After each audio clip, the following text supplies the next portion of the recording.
And I'm lying there for time without end, thinking about my fate. And in the back of my mind comes up an image of myself as a child, sitting in a Sunday school classroom, singing, "Jesus loves me." I could hear in my mind, "Jesus loves me, la la la. Jesus loves me, la la." And as I recalled myself singing it and I could hear myself as a child singing it. More important than anything else was that I could feel it in my heart that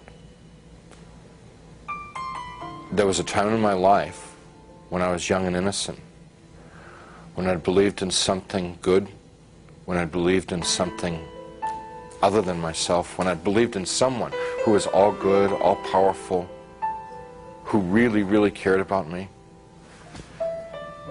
And I knew that I wanted that back, that which I had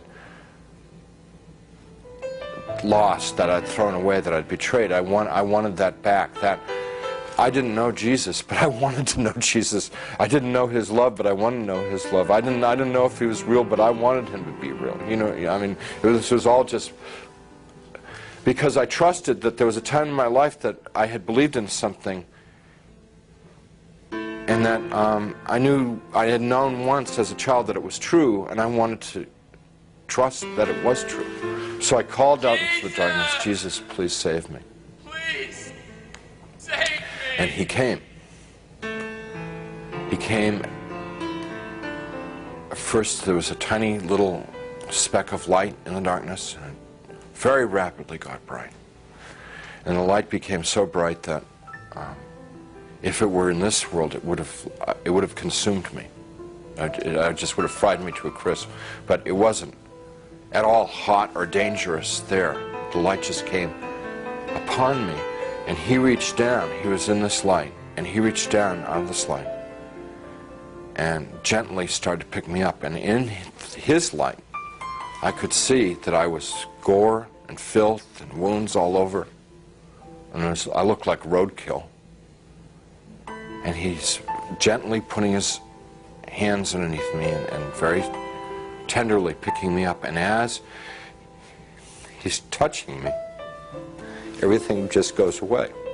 All the wounds, all the pain, all the dirt, it just kind of like evaporated away. And I'm like whole and healed. And inside, just filled with His love, which I wish I could be more articulate about. It's so frustrating not being able to tell people about it, because you know, it's the best thing that ever happened to me in my life. I mean, it's like it's the everything. You know, it's the all of life is to know that love. And you know, I get to it and I just can't describe it. I can't convey it to you. So He's holding me and embracing me, rubbing my back like a father would his son, like a mother would her daughter, just gently rubbing my back. And I'm bawling like a baby, out of happiness. I mean, like the release, you know, having been lost and now been found, having been dead and now brought back to life, you know. And He's carrying me out of there. Up we just go. Out, gone. And we're moving towards a world of light, and I began to have thoughts of tremendous shame that I've been so bad.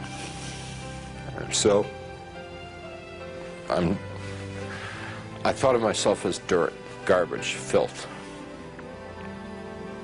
And I thought to myself, He's made a mistake.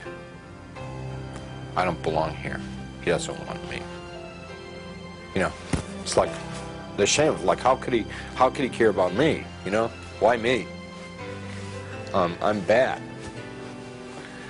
And we stopped. We weren't in hell. We weren't in heaven. We were in between, and we stopped. And he said, "We don't make mistakes. You belong here." And we began to converse, and he was talking and telling me things, and he brought over some angels, and we went over my life from beginning to end. And what they wanted to show me in my life was what I had done right and what I had done wrong. And without going through my whole life story, it was real simple, real simple. When I had been a loving, kind person,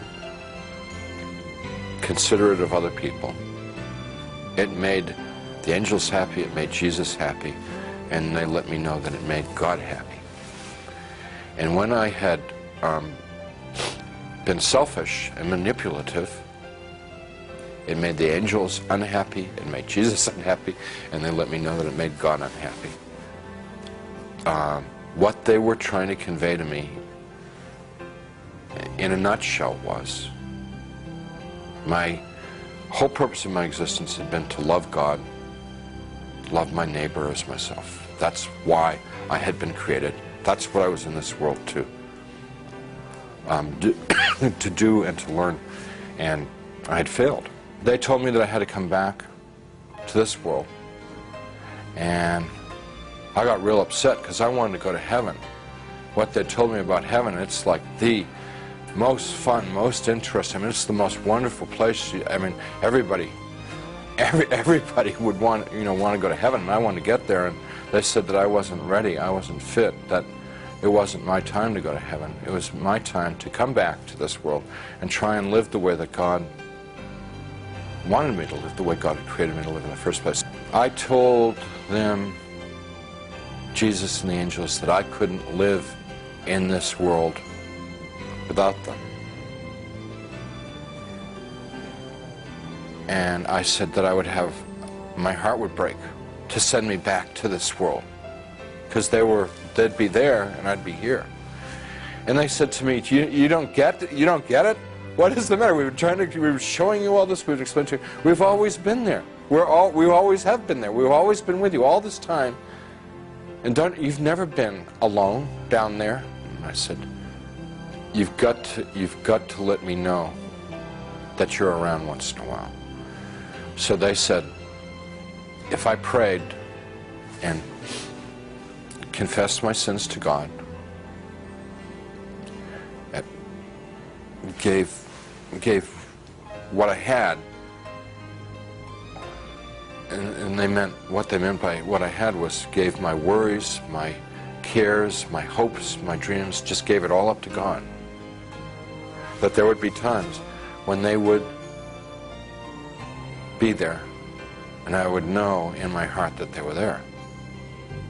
Wouldn't necessarily see them or hear them, but I would feel the love like I'd felt it then. And I said, if you will assure me that there are times when I can know that love, I could live in this world. And they said that they would do that, and with that they sent me back. After the experience, the nurse who had been in the room a few minutes before and said they couldn't find a doctor, and they'd try and get one the next time, she came running back to the room and she said, a doctor's arrived at the hospital, which was like, this is all pretty miraculous stuff, because this is now like 9:30 at night, around 9:30 at night. She said, doctor's arrived at the hospital and we're going to have do surgery on you right away. And some orderlies and people came in and they threw my wife out of the room. And it was very disturbing because I was trying to tell them and I wanted to tell my wife what had happened to me. So when I passed my wife in the hall on the gurney on the way to the surgery, I said, everything's going to be great. And she just started bawling because she thought like that was like a dying man, you know. You know. Strange thing about the experience is the memory hasn't dulled at all. It's real intense. And I don't know, it stays intense. And I believe that one of the reasons that God gave me this experience so that I would have an opportunity to share it with someone. I don't know who, I never know who, but I would have the opportunity to share it with somebody so that it could be of help to them.